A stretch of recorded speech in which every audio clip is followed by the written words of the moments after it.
Hey guys, welcome back to my channel. இன்றைக்கி நம்ம இந்த வீடியோவில் புடலங்காய் பஜ்ஜி எப்படி செய்கிறதான்னு பார்க்கலாம் வாங்க. இதுக்கு நாங்கள் வீட்டிலேயே பஜ்ஜி மாவு ரெடி பண்ணி வச்சுருக்கோம். கடலப்பருப்பு, அரிசி, மிளகா வத்தல் போட்டு அரைச்சி வச்சுருக்கோம்.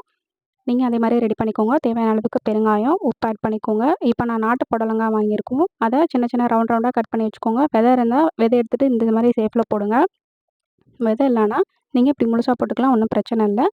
இப்போது எண்ணெயை வந்து பேனில் ஊற்றி சூடு பண்ணிக்கோங்க. இப்போ பஜ்ஜி மாவுக்கு தேவையான அளவுக்கு தண்ணி ஊற்றி நம்ம கரைச்சி எடுத்துக்கலாம். கொஞ்சம் கெட்டி பதமாக தான் கரைக்கணும், இந்த பதத்தில் இருக்கணும். இப்போது நம்ம ஒவ்வொரு புடலங்காயாக நம்ம போட்டு எடுத்துக்கலாம். புடலங்காய் சாப்பிடாத குழந்தைங்க வந்து இப்படி பஜ்ஜி போட்டு கொடுத்தீங்கன்னா அவங்க வந்து புடலங்காய் சாப்பிடுவாங்க. ஸோ நீங்கள் இந்த மாதிரி பஜ்ஜி செஞ்சு கொடுத்து அவங்க புடலங்காய் சாப்பிட வைங்க. இந்த மாதிரி இருக்கிற எல்லா புடலங்காயும் போட்டு எடுத்துக்கோங்க. நல்லா திருப்பி போட்டு இந்த அளவுக்கு எடுத்துக்கோங்க. இது கொஞ்சம் தண்ணி விடும், ஸோ கொஞ்சம் நல்லா மொறுமொறுன்னு வேக விடுங்க. அவ்வளோதான், புடலங்காய் பஜ்ஜி ரெடி ஆயிடுச்சு. இந்த வீடியோ உங்களுக்கு பிடிச்சிருந்துச்சுன்னா மறக்காமல் லைக் பண்ணுங்கள், ஷேர் பண்ணுங்கள், கமெண்ட் பண்ணுங்கள், சப்ஸ்கிரைப் பண்ணுங்கள். தேங்க்ஸ் ஃபார் வாட்சிங்.